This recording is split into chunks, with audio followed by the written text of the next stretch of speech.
Welcome to LollieTasking. I invite you to join me and other amazing and inspiring women discussing our passion, work, discovering our purpose, interesting topics, and how we seem to have it all together. I hope we can motivate you and show you you can do it too, with some planning, a little bit of balance, and a dash of determination. This is LollieTasking. Hello, LollieTaskers. I am your host, Dr. Titilope A, and I am very excited to have in this monthly series, AfroPolitan Health on LollieTasking. On these episodes, we dedicate the entirety of the show to a health topic in the spirit of renewing our body. My hope is by the end of the show, we would have educated you, empowered you, and motivated you to take action on your health. Today's show is dedicated to sickle cell awareness. Why is this important, you may ask? Okay, let's talk about it. About 100,000 people in America are infected in sickle cell, and 1 out of every 365 babies that are born are of sickle cell disease. And about 1 in 13 Black babies have sickle cell traits. In the sub-Saharan Africa, however, it is the number one cause of death for many Blacks, and there are millions with the disease and traits.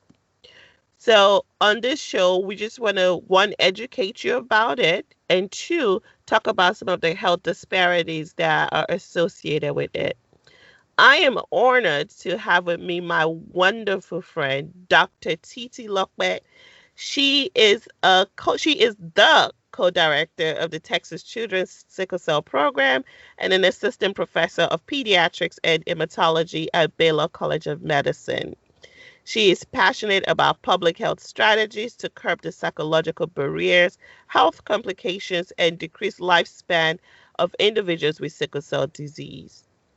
When it comes to sickle cell disease, Dr. Fasipe has the unique perspective of relating to and understanding the need for education, community awareness, support, and medical care, as she is a pediatric hematologist as well as an individual with sickle cell disease, and if I may add, thriving with it. It is my absolute pleasure to welcome you to the show, Dr. Fasipe. Thank you. This is exciting for me. I feel so honored and blessed to be here. And I guess you're going to tell our background, but of course, Dr. Titilope and I, we go way back. So Yes. I love this woman, and I'm so excited to be here. Oh, thank you. I love you too. So for those of you guys that don't know, Dr. Fasipe is one of my residency besties. We went to the best residency program in the country, That's Cincinnati right. Children's Hospital. Go Cincy. That's right. So I am honored to have Dr. Fasipe here. But before we get started, actually, we could go ahead and get started. Can you tell us about yourself and your journey to becoming a hematologist and why you chose the field? So, like many of you listening, I am part of the African diaspora. So I was born in Nigeria. And then when I was a toddler, my parents moved to America for education.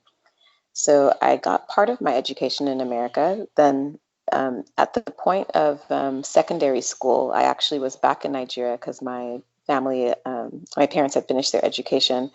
And so I had this kind of bicontinental upbringing where I saw everything we have in America. And then as an older child, I was able to appreciate, and a teenager, I was able to appreciate things in Nigeria and the disparity differences, especially when it came to healthcare. And for me, my biggest lens of healthcare was always seen through a disease called sickle cell disease, which many Africans have probably heard of. We'll talk a little bit more with Dr. Titilope in a second, but that was kind of how I entered the world of health because of sickle cell disease.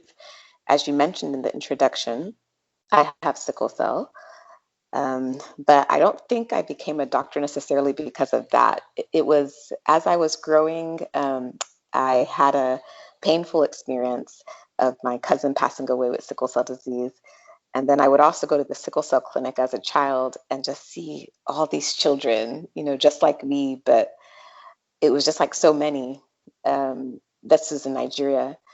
In America, I always felt like I was the only one. And Mm-hmm. I just remember the events surrounding my cousin's death, I feel like maybe could have been prevented. Mm-hmm. And that always stuck with me.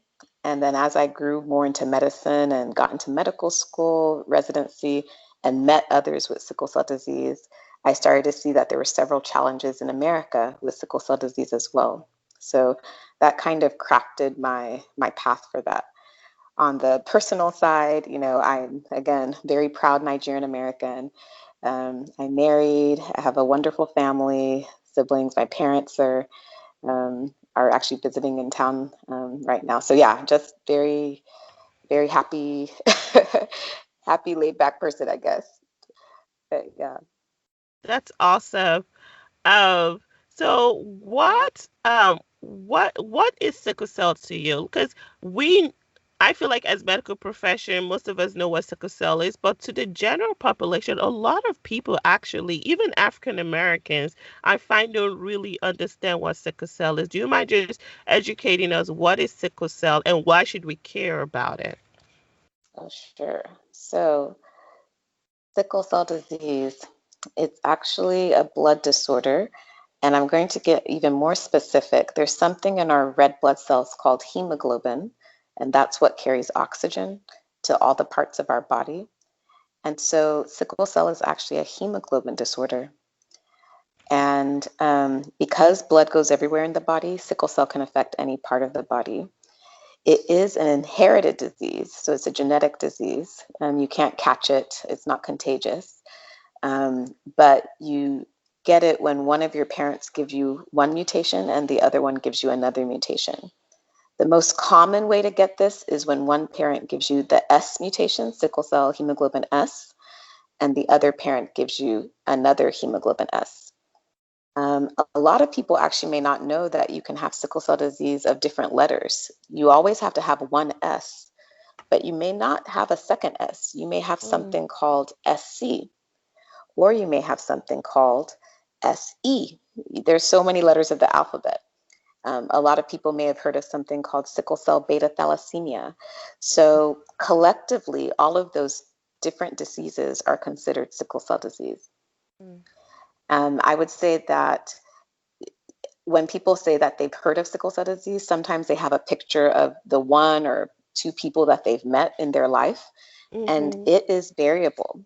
You can see some people that are always in the hospital, always getting sick, and you see some people that are not as sickly. That doesn't mean they're not having problems, but they're not always as evident to people's eyes. And so, even in the same family, two people can have a disease and kind of be completely different. And mm. so, it's important for us to kind of try to understand more and educate ourselves further. You mentioned that even in a family, like two people can have the disease and be very different. What typically makes it different? Is it the type of the second sickle cell trait like the SC sickle beta, or is it other environmental factors? What typically make it different? That's a great question. Um, so I will say the short answer is we don't fully know, but a longer answer is we have some inklings to why people can be different. And it does go back to that genetic inheritance. So when you inherit sickle cell disease, just like when you inherit, your hair type, your skin color, there's different variations of other genes that you may inherit that sometimes can make your life a little bit better or sometimes can make things a little bit more difficult. Mm-hmm. So even in the same family, for instance, there's another mutation called alpha thalassemia trait. If you have sickle cell, but then you also inherit alpha thalassemia trait, you actually are usually a little healthier than others. And that's a common mutation to have. Um, Other things are factors like environment. Some people are in an environment where they have better access to things, and so their sickle cell tends to be healthier. but I can't tell you why I can have twin sisters or twin brothers and one Mm-hmm. goes to the hospital more than the other. I do Right. think it still has to do with something in the genes. There's a type of medicine called the, genomic medicine that's kind of like a deeper dive into genes. Mm. And there's little things that can turn off and on and that can tweak how your disease may look or be. So that's our biggest guess about why people are so different. After a child is born and the sickle cell start to impact the body, some just get impacted in different ways. So um, not all organs are affected in everybody, and not everybody has the same experiences. Right. Can you speak to why, yes, some people get affected differently, but can you speak to why, like the physiology of why people even get sick from sickle cell? Maybe that may help people understand why some people get affected and why they go to the hospital and reasons why they typically would go to the hospital. Yeah, for sure. So going back to that hemoglobin story, hemoglobin in a red blood cell, the red blood cell is like a normal one is nice and soft, almost like a pillow, a favorite pillow, and almost like a jelly or something. It can squeeze through tiny places, it can get anywhere. And that's what we love about our red blood cells. With sickle cell, it's almost like the softness turns to this hard, firm, sticky stuff. And so the Mm, cells take on these weird shapes and they become very difficult to move through tiny places. So that's actually how sickle cell got its name. In the olden days, there was a farming instrument called a sickle. And it was like, if you Google sickle, it's a mhm, farming instrument, almost like a curved cutlass. And you could cut, your grain and everything with it. Well, when people looked under the microscope, it reminded them of that instrument because the cells looked like a C shape or a crescent shape. And mm, a cell that's a crescent shape doesn't fit through tiny spaces. And so when the right. cells are trying to pass through, and let's say it's a part of your finger, the cells are trying to pass through those tiny spaces.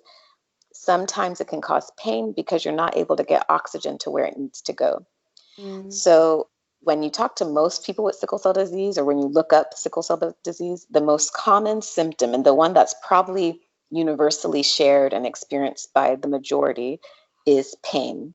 Because mm, again, that lack of oxygen to the body part, basically your body screaming to your brain, I need oxygen, and it hurts. mm, It really yeah. hurts. And Mm, by saying really hurts, I will use the word excruciating to give you some parallels, and they're pretty graphic, but some people have described it as glass going through the veins, like that, pretty sharp. mm. Women who have had babies and have sickle cell, they'll take the baby, hard poison. Really?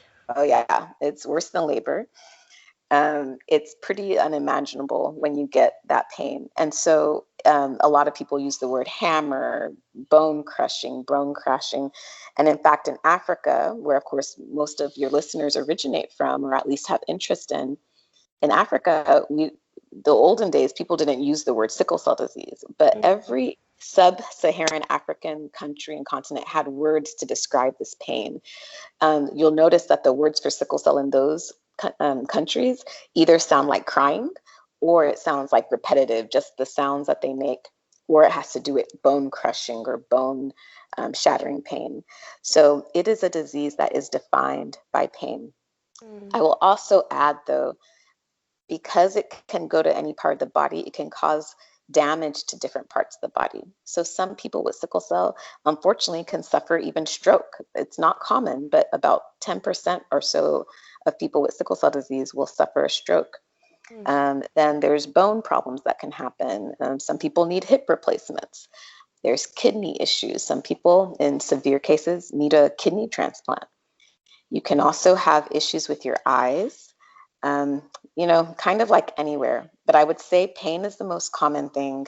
And then some of your other organs are things that you'll see doctors will always be asking questions about the different parts of the body because they want to make Right. sure that those parts are healthy.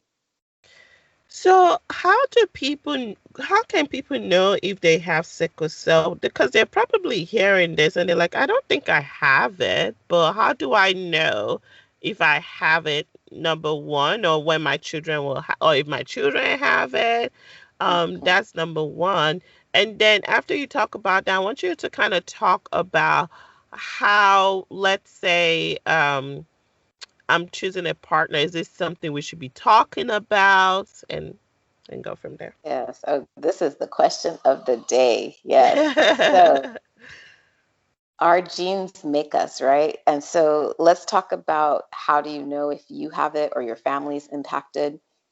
Um, if you are living in America and you were born in America, depending on your state, if you were born anywhere between the 1970s to the 2000s, each state was a little different. Everybody started screening for sickle cell disease. And so most children, I will say definitely if you're a child, most children know that they have sickle cell disease now because at birth they get tested. But Hmm. I don't like to use the at birth story because some people forget what happened during that time, especially if Right. yeah, so I'll get more into that in a second. But so if you're an adult and you have any question at all, I would ask your primary care doctor, so either your regular doctor, to order something called hemoglobin profile testing.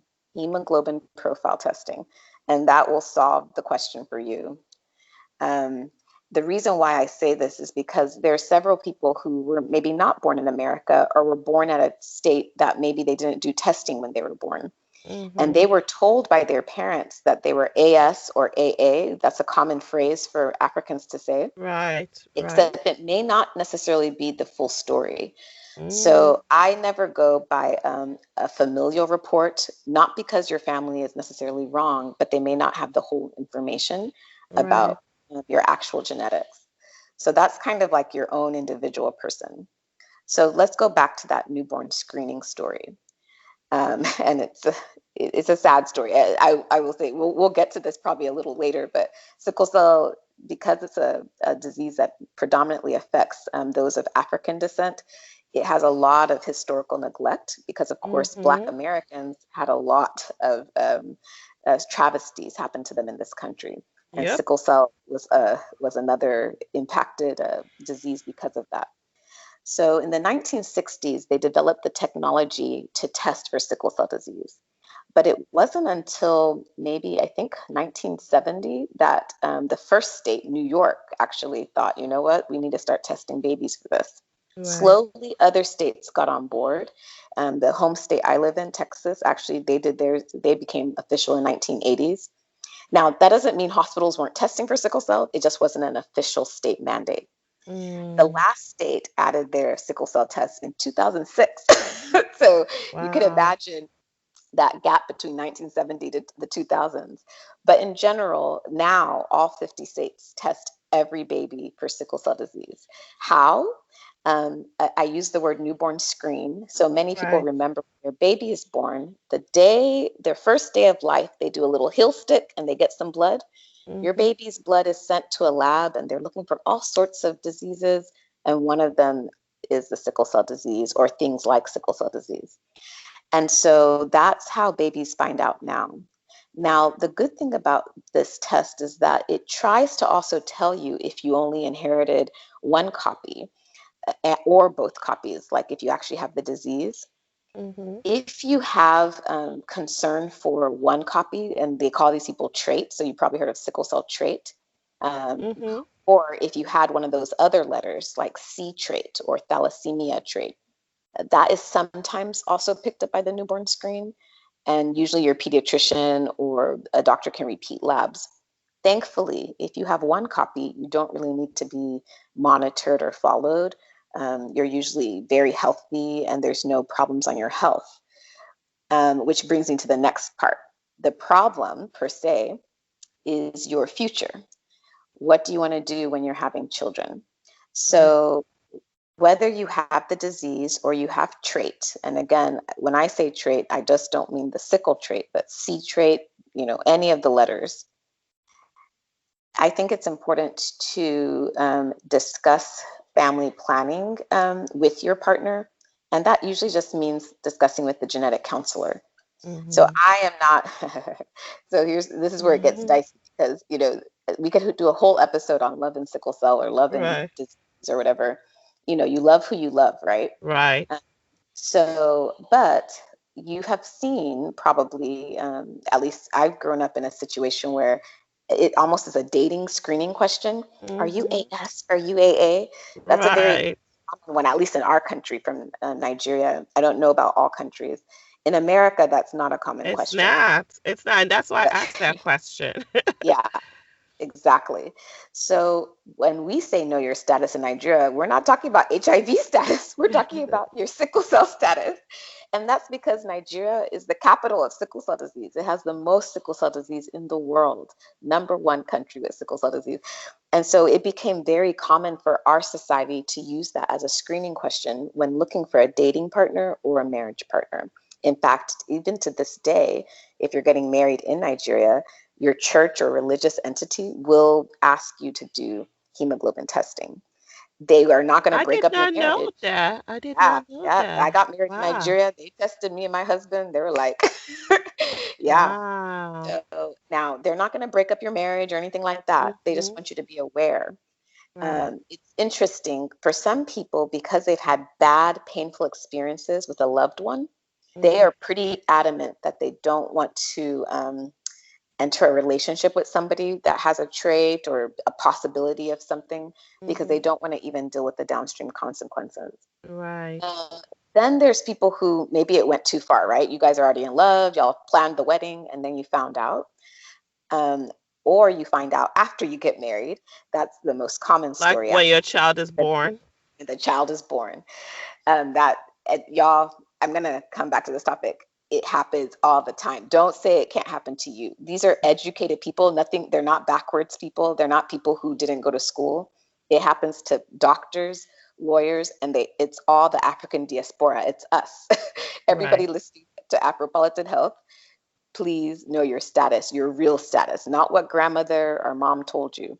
So many people get surprised on the day of their baby's birth or after they get the results back, Mm-hmm. Mm-hmm. um, to the point where sometimes it causes drama. But it's the truth.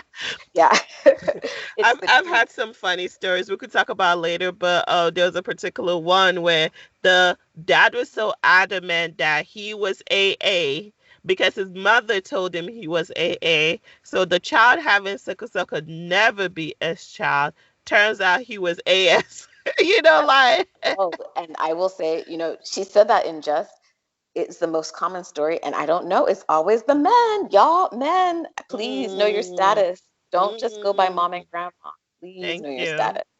The women do a little bit of a better job, but I want everybody, men and female, male and female, to know their status. So I think we're in a world of high advanced technologies. Dr. LollieTasking had some other doctors on her show in the past that have talked about fertility issues and thinking Hmm. about that. So, interestingly, the science of fertility is also the same science that can help you have something called preconception counseling. So, it's another rabbit hole to chase, but in general, even if you want to get married and you guys know your risk, there are ways to talk to specialists to discuss how to limit the risk of your child having the disease. I'm going to I'm not going to go into deep detail. I think it's Hmm. something that requires like a whole separate conversation, Oh, I but agree. because our world is so advanced, we can test at the level of the child is born, but we can also test before the child is born and we can test even before you get pregnant. Hmm. So what I would recommend now, even though America has newborn screening, if you are a teenager, a college age person, and you're in school or whatever thinking about your future, get your testing now. So you don't even have to worry about the question when you're engaged to be married.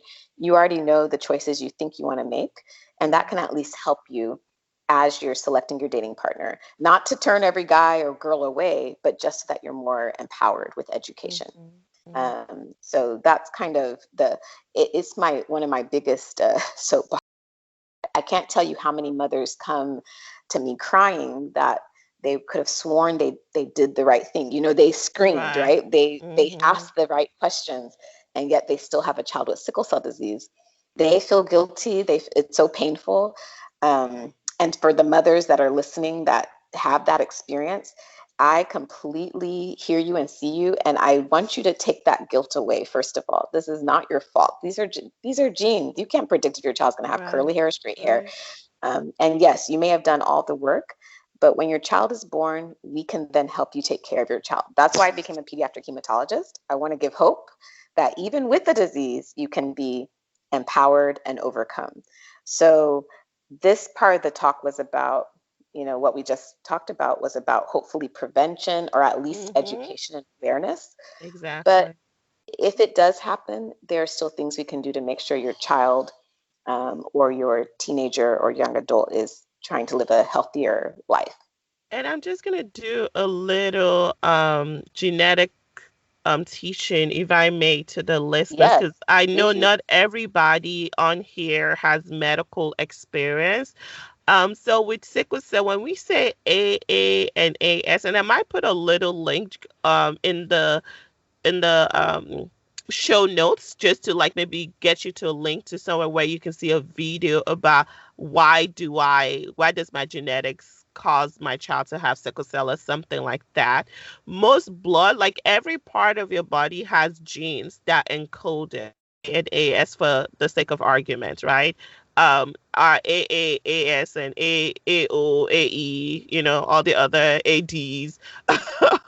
But so if I have AA right now and I get pregnant and my husband has AA as well, your child most likely would have AA if they don't have the other traits, right? It will be AA because like all the A's come together and it's called Mendelian genetics, but long story, the A's come together and they make you. However, if I have AS and my husband has AS, you have a 25% chance of your child having sickle cell. You have a 50% chance of your child having AS, which is the traits. And I'm going to ask you a little bit more about that in a minute. And then you have a 25% chance that your child will have AA. So genetics is literally statistics. And if you know your genetic material that you have for whatever disease you're checking between you and your husband, you could talk to a geneticist geneticist, and they can give you a statistic of it's not 100% like right, but they could give you a percentage of how likely is it for your child to have sickle cell. So, which brings me to my next question. So, if you have AA and let's say you're AA, and a lot of people that I know who have AA, they're like, yay, I'm clear. It doesn't matter if my husband is SS or AS, our child would not have sickle cell disease. But what I'm finding out, and I don't know if you can speak to this, is that there are some kids who have AS and they may not have the disease, but while sickle cell trait is a protective characteristic for malaria, for example, right? I've also heard some research talk about it also being an issue in competitive sports. Or, like, can you speak a little bit to that? That way, I don't want people to just like, oh, they're AS. I don't want, there's nothing that can happen and stuff like that. Oh, yes, let's talk about that. And that was a beautiful explanation of our genetics.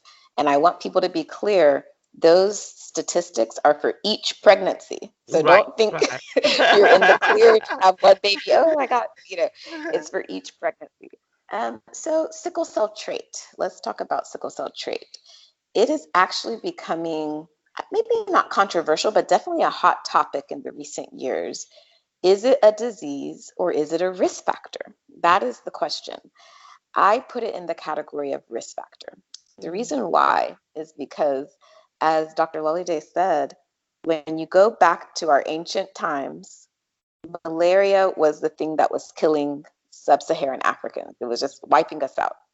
And then our bodies found ways to make these hemoglobin mutations, or God helped our bodies make these hemoglobin mutations. And there's so many. There's thalassemia, there's so many things that allowed the malaria bug to be unhappy. And so those people did better and survived and lived longer. So it was beneficial to have trait during those times. And because it was such a prevalent problem, trait has persisted for years and years. Even though now we have malaria drugs and everything, now it's just such it's a highly dense mutation. It's just everywhere. So all of that being said, there's lots of people with trait, lots and lots of people with trait, millions and millions and millions.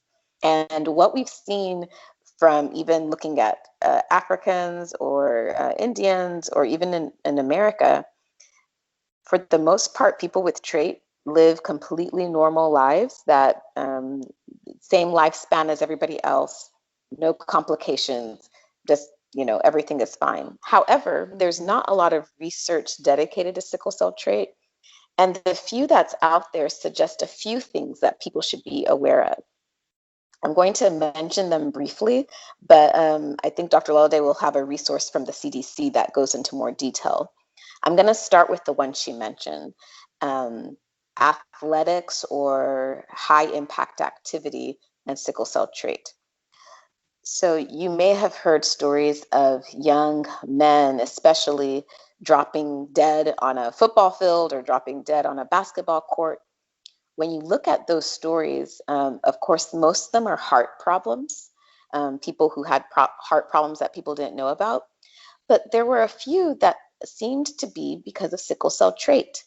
And people couldn't understand why, because everybody was like, sickle cell trait isn't supposed to cause a problem. So to answer this question, because there were several news articles and it became like a hot topic, to the point where the NAACP, and actually the sports body as well for college sports, NCAA, I think is the right acronym. I'm horrible with acronyms, so please, I apologize. And NCAA, NCAA, the sports body, they started being like, you know what, maybe we need a screen for trait, because we don't want these college kids, dying.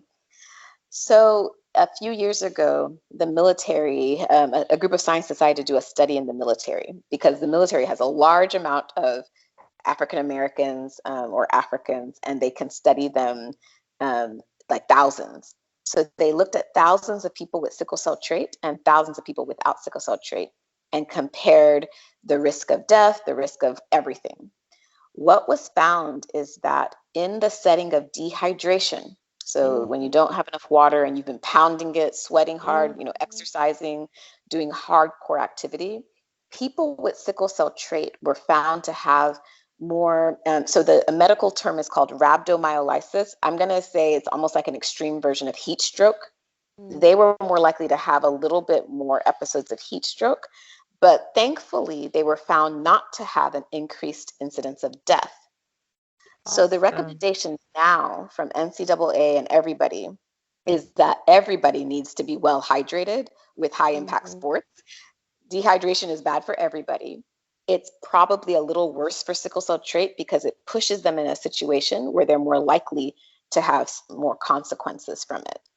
So when it comes to your child with sickle cell trait in sports, let them play, let them be who they want to be, but they just need to be careful and be well hydrated. There are a few times where they might have to take a pause. For instance, there's a famous story of a football player who lived in played football, was excellent, and then went to Denver to play in the Denver game. Oh. He started having problems because he was in a higher altitude. And he's not like looking around Denver. He's like pounding, he's doing all this exercise. So he got sick, actually. And so things that we know can push a sickle cell trait person to be a little bit more like sickle cell disease, high altitude is one of those things. So let's say you're traveling to a small island country, and they're trying to use those planes that are tiny planes and they don't have good air pressure. That's another example of a time that a person with sickle cell trait might be a problem. So it doesn't mean you don't need to live your life and have fun, but be aware that at high altitude, you can't just go immediately. You're going to have to stay for a few days, get acclimated, and then in a few days, you can kind of do the things you need to do. Um, so the rare things that we don't know for sure, but appear to be associated with sickle cell trait, there's a type of eye problem that can happen, again, very rarely. And then, unfortunately, there's also a very rare cancer, a type of kidney cancer that has kind of only been associated with sickle cell trait. The reason why I say kind of only is because it's very rare, but it appears that people with this rare cancer, most of them have sickle cell trait.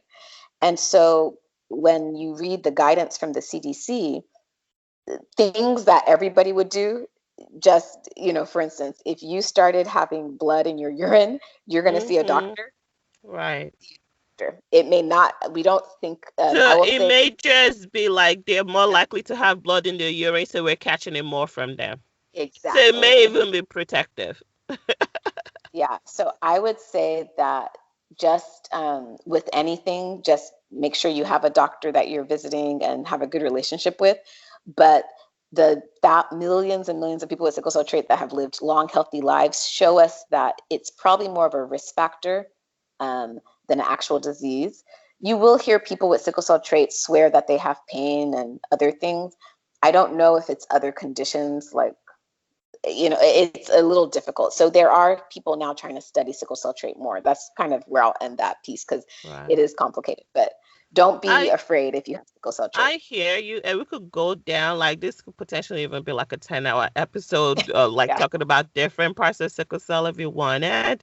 But one thing that stuck out to me when you were talking is every little thing, like, well, the research is new.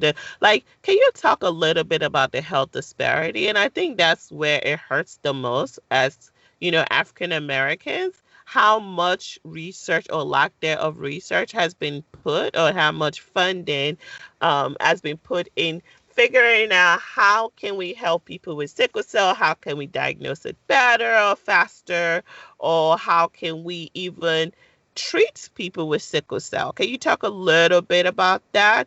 And in comparing to other diseases that we know that have less individuals, but those individuals are of Caucasian descent and have more funding. Oh yeah. So as she said, uh, this is why I do what I do now. I didn't know when I started working in sickle cell disease that would be now to be a champion of advocacy, like to really be like in the advocacy world. But it is so sad, the health disparities. So I'm going to use two, I guess, comparisons. One, you may have heard of all the new things in the news about COVID and how Black people are Mm-hmm. dying more of COVID. Okay. Mm-hmm. You may have also heard about maternal mortality and how more Black women die in childbirth. Before all of those hot topics, sickle cell was there. Sickle cell was discovered in 1910. 1910. Mm-hmm.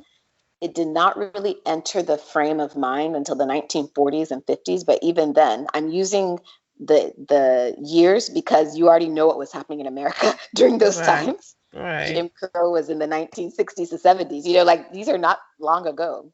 Mm-hmm. Disparity existed because it was a population that was grossly and inhumanely neglected, not seen as individual, like people with rights. And so sickle cell just was impacted by that just as much. And in fact, if it wasn't, interestingly, a little tidbit, the Black Panther movement actually helped sickle cell a little bit get a national attention. And Mm-hmm. that's when some things started to move forward for the disease. But that was not until 1972 when finally a president acknowledged, oh, maybe there's a problem. Right. 1910, 1972. If I name 60 five diseases, years. mm-hmm, And it's just acknowledgement. It doesn't mean they actually did something about it. exactly. And it was the President Nixon, in case you were curious. And yes, that's a whole nother interesting story. But yes. So the first drug for sickle cell, 1998, y'all, was when the first drug for sickle cell Ooh-wee. was approved. No other disease has that story. If I name five other diseases, I can Google 100 of drugs for, hundreds of drugs for hypertension, hundreds of drugs for diabetes. And then Dr. Lollie made a great point. What if you say, well, in America, sickle cell is rare, so maybe it's not all about race and disparity. Maybe it's just because it's a rare disease. Well, when you look at other rare diseases, and we always pick on our favorite cystic fibrosis, sorry, people with cystic fibrosis, we love the families and the patients that suffer from it. But there is one clear point that needs to be made. Cystic fibrosis affects way less people in this country, and yet it has astronomically more funding and more access to research, innovation, and treatment than sickle cell disease, who affects way more people. And that, I just use that. Hemophilia is another disease that's considered rare, and it's another blood disorder. So if you wanted to say, well, cystic fibrosis, maybe it's because it's a lung disease. Nope, I can look at another blood disorder that does not affect as many Black people. And it also has way more drugs, way more innovation, way more technology surrounding it, and affects less people in the community.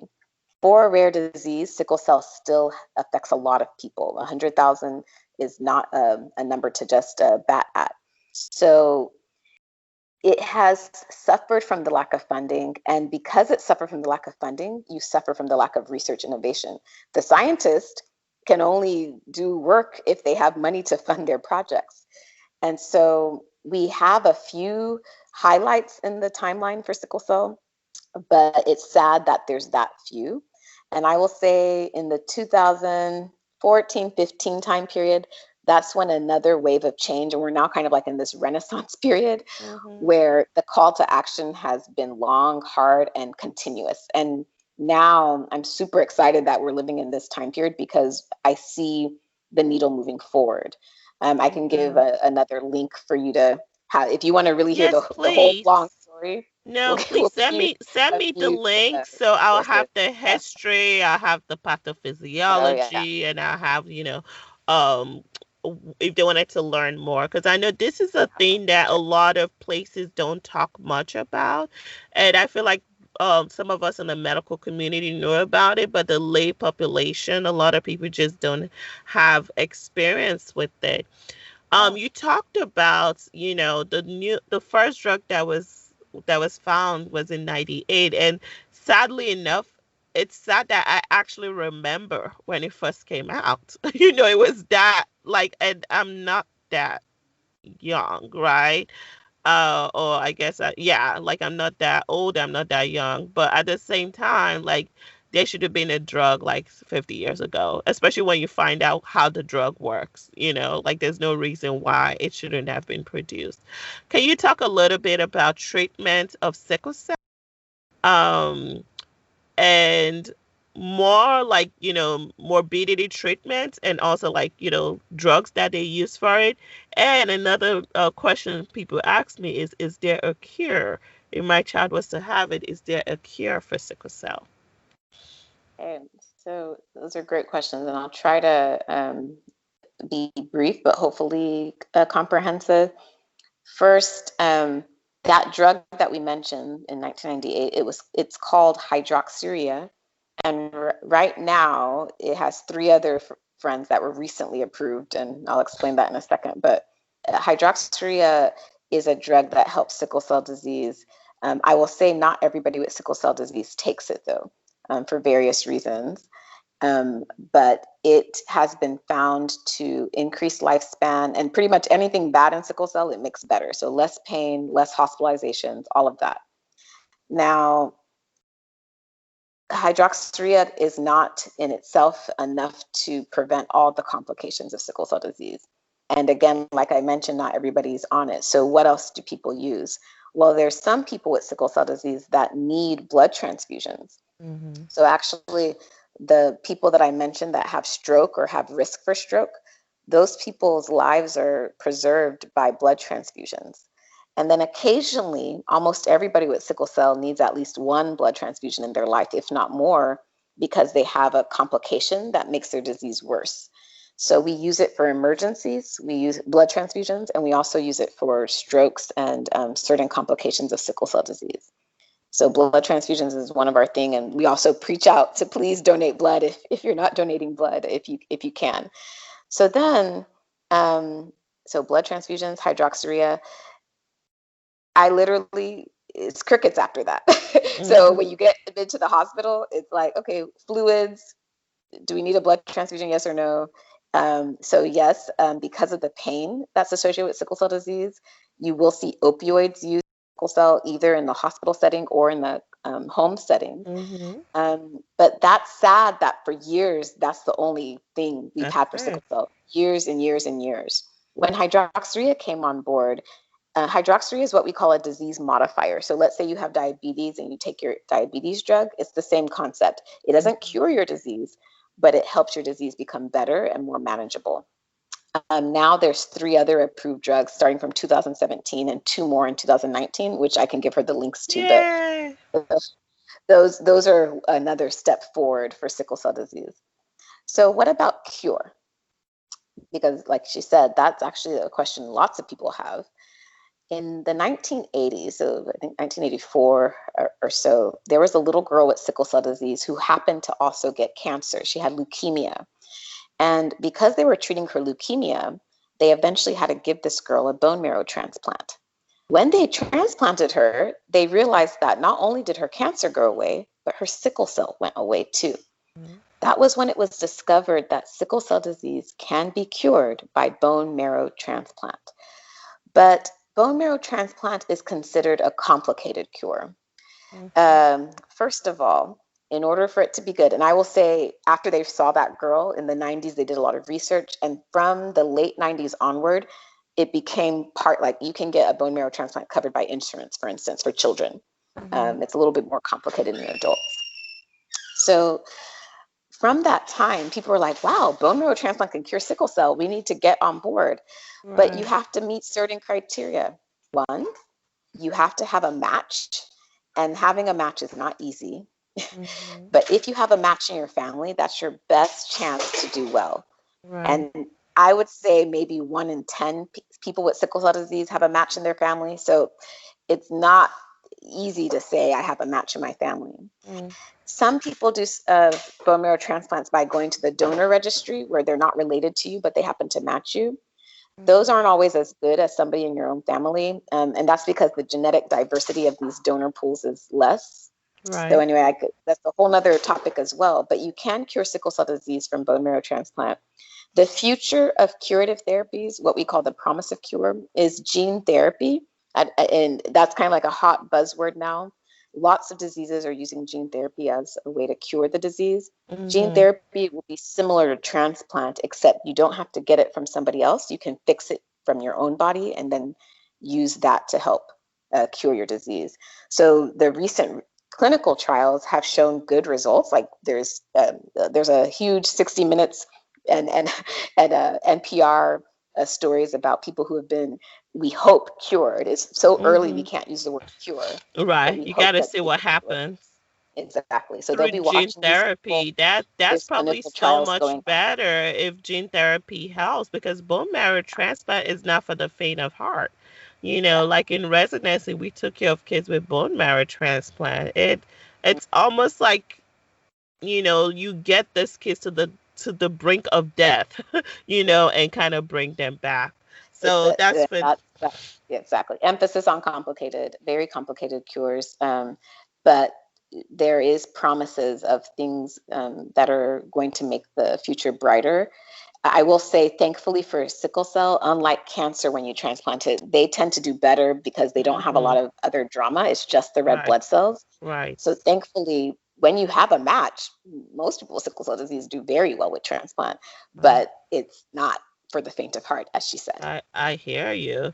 And even the people who get transplant, they still have that genotype. So it's Oh still yeah, something they need you to can. think about when they get married. Nobody that was the most insightful. A lot of people don't think about that you can still pass on the genes, and I'm glad she picked up on it because a lot of people are like, "Oh my gosh, I'm cured," but Yeah. it's more of a disease cure, but not a Right. cure that Not will a fix your. gene cure.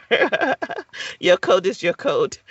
Um, Mm-hmm. so we're getting to the end of the show, and I think we will have to bring you back for a part two. And the part two of it is going to be Journey to Her Purpose, which is another series we have on LollieTasking, where we talk specifically about you and how you became where you, how you chose your field, and how, could talk about you more personally in that part.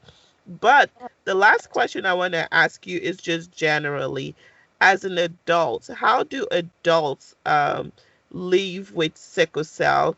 And I know, you're a physician, you're thriving, and I love that you're doing what you're doing, because I know, like, parents can come and see you and have hope. Just the fact that they see you gives them hope. So what are just some little things that they can speak to that helps adults thrive when they have sickle cell? Yeah, so the adult person with sickle cell disease is a very wise individual because they've gone through a lot of hard knocks. They kind of know what works for them. They know their triggers. They know the things that get them into trouble with their pain or with their disease. They're also probably a frustrated individual, and I'm speaking on behalf of myself and others because we talked about disparity.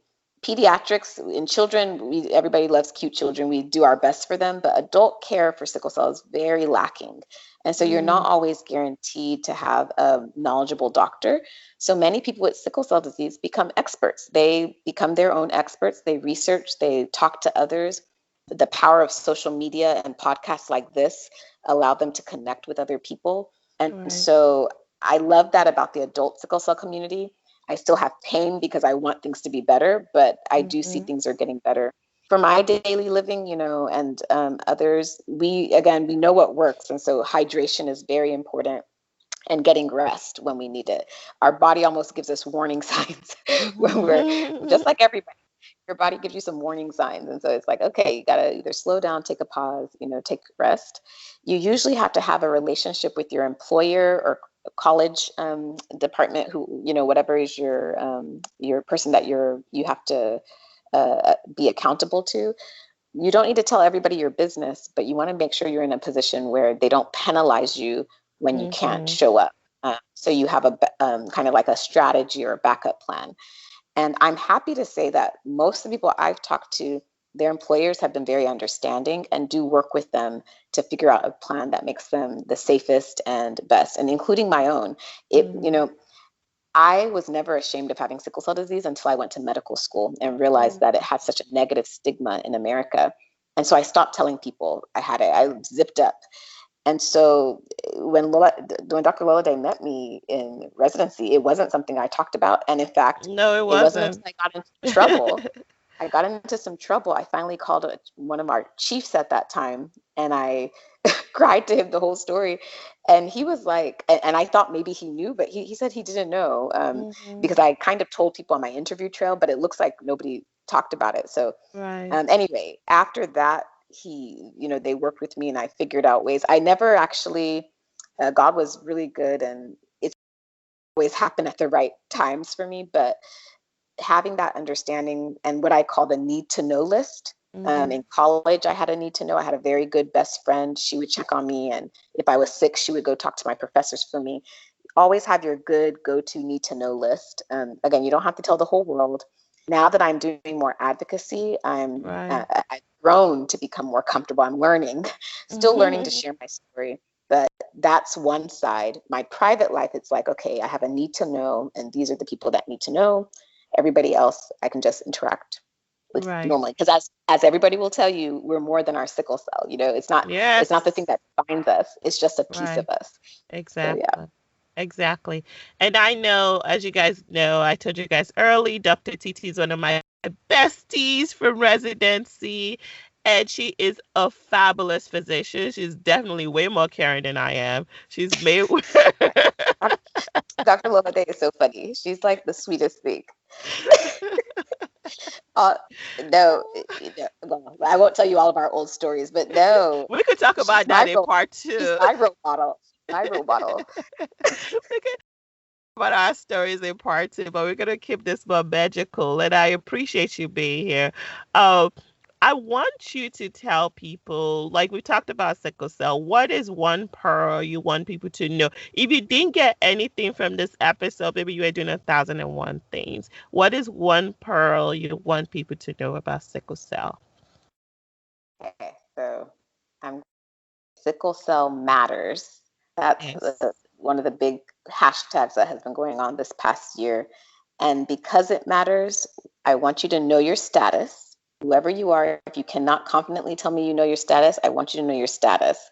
And that means going to a doctor and getting a hemoglobin test done, not just a sickle test, but a hemoglobin to really understand your status. That's the one thing I would ask people to live with. And then honestly, please join us in advocacy efforts for sickle cell, because the more we have that loud voice together, the more we can move the nail on things. So yeah, I think that's the main thing I will leave people with for today.